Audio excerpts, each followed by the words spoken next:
Jadi sebagai sarana ketergantungan apa ya namanya? Kalau jalan raya kan jalur utama kan itu. Jadi buat apa namanya transport itu supaya dipermudah. Jadi kayak kalau pagi itu kan jalan ramai, jalan tembusan ke wisata kan. Pagi itu biasanya mak-mak biasanya dari pasar itu moga-moga ya rame itu jalannya dipermudah, mempermudah akses transportasi lah. Kalau kayak seperti itu bisa apa ya menerima usulan dari para petani dan para warga masyarakat. Jadi sehingga kalau dipermudah bisa memperlancar akses apa buat produksi koi dan pertanian hasil bumi dan juga hasil pasar dan dagang jalur utama lah seperti itu. Tapi kalau nggak didatangi kayak apa namanya tadi Pak Bupati ya pemerintah itu kalau cuma usul kan nggak ada yang menyampaikan kan Nggak ada yang mendengar. nggak ada yang mendengar nggak terlaksana. Jadi masih nunggu prosesnya biasanya sampai 2 tahun bahkan bisa lebih. Tapi kalau langsung didengarkan insya Allah langsung bisa diwujudkan. Iya. Kalau ngomong tadi kan banyak persoalan petani Pak ya yang disampaikan baik ke Bapak Bupati atau ke Pak Wondo ya selaku DPRD Kabupaten Blitar. Kira-kira harapan ke depan petani itu maunya hidupnya seperti apa sih Pak? Atau yang perlu diperhatikan oleh pemerintah Kabupaten Blitar apa sih Pak? Terutama akses apa ya? Akses jalan sama kan petani kan ikan kan hidupnya dari air. Nah, air kan kalau musim kemarau kan butuh air. Nah, kan kebanyakan di sini pakai sumur sama listrik. Nah, terutama kalau di sini itu kekurangannya di listrik. Cuma kurang gimana ya? Setrumnya kurang besar lah. Masih kurang.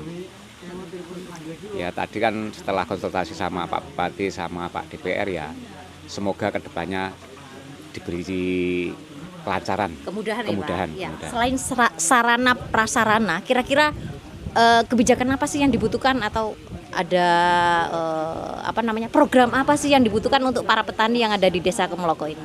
Terutama penjualan sama pakan. Kalau petani itu keluh kesahnya petani itu penjualan sama pakan. Penjualannya kenapa, pakannya kenapa, Kak? Kalau penjualan kan dulu setelah corona kan susah kan, enggak cuma koi semuanya kan susah. Nah kalau lainnya kan pakan. Harga koi enggak stabil tapi harga pakan naik terus. Jadi tidak seimbang ya biaya pemeliharaannya dengan hasil panennya. Oke, Sobat Care 53, kalau tadi kita sudah wawancara dengan para petani Desa Kemloko ya yang sudah ikut acara Jagong Tani multi pihak, tapi sekarang kita langsung kepada ketua panitianya, Mbak Naning Suprawati. Nah, Mbak Naning sehat ya? Siap. Oke, Mbak Naning, apa sih yang menjadi motivasi dan tujuan diadakannya acara Jagong Tani pagi hari ini? Ya, pertama kita menghikmat Hari Tani Nasional. Bagaimana kami membaca ini sebagai momentum bersatunya petani untuk menyalurkan aspirasi dari program dan kebijakan yang ada di Kabupaten Blitar di isu petani, pertanian, dan pedesaan. Jadi ini adalah momentum untuk kita bisa menyalurkan aspirasi, tidak hanya disampaikan lewat lewat jalur usulan, tetapi ini akan kita dorong menjadi pengawalan, pendampingan, dan RTL atau tindak lanjut yang jelas dan konkret. Nah, kalau tadi dari hasil kita diskusi tadi pagi ya, apakah sudah sesuai dengan harapan atau masih ada persoalan yang belum disampaikan tadi? Ya, saya melihat ini luar biasa ya, kerja tim dari teman-teman ini. Ngomong teknis persiapan ini sangat mendesak, artinya 3 hari ya, 3 hari, tetapi dengan resource teman-teman muda, petani muda di sini luar biasa effortnya sehingga bisa terlaksana kegiatan ini. Kata kuncinya adalah kerjasama, persatuan. Dan alhamdulillah kita belum pernah mengadakan acara seperti ini.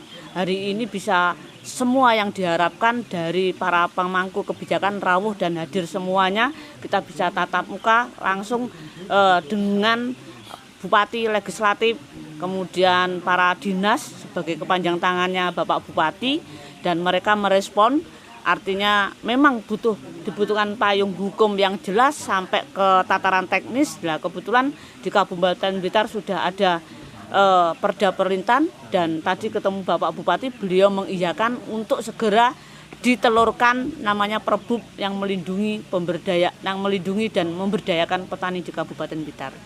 Itu.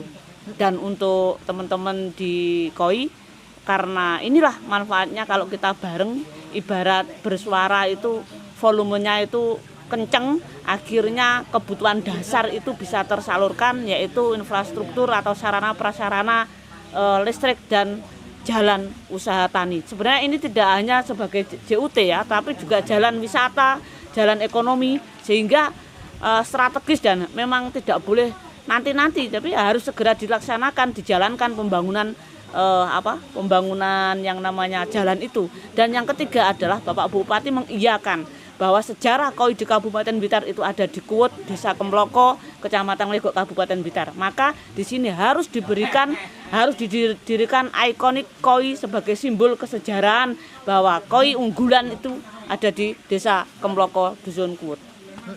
Jadi tadi kan sudah ada Perda Perlintan ya sebagai payung hukum. Nah, apa yang akan dilakukan untuk mengawal supaya segera diikuti Perbub Perlintan ya, supaya secara teknis tadi kata Pak Wondo bisa segera dieksekusi, bisa segera diimplementasikan. Bagaimana langkah yang akan dilakukan untuk mengawal dari teman-teman API ya, Mbak Naning? Monggo. Kita akan terus menjalankan atau menjaga komunikasi dan koordinasi dengan para pemangku itu supaya tidak menguap gitu. Kita akan tidak berhenti untuk mengingatkan langkah-langkah terkait persiapan draft dan naskah akademiknya seperti apa, dan itu tidak boleh terburu-buru dalam pengertian kesusung gedok, tetapi harus disosialisasikan dulu apa yang belum tertuang dan apa yang harus dilengkapi oleh teman-teman, sehingga Perbub itu mengakomodir semua petani, perikanan, pembudidaya ternak, kehutanan dan sebagainya yang menjadi potensi kekuatan pembangunan yang ada di Kabupaten Blitar. Oke, terima kasih.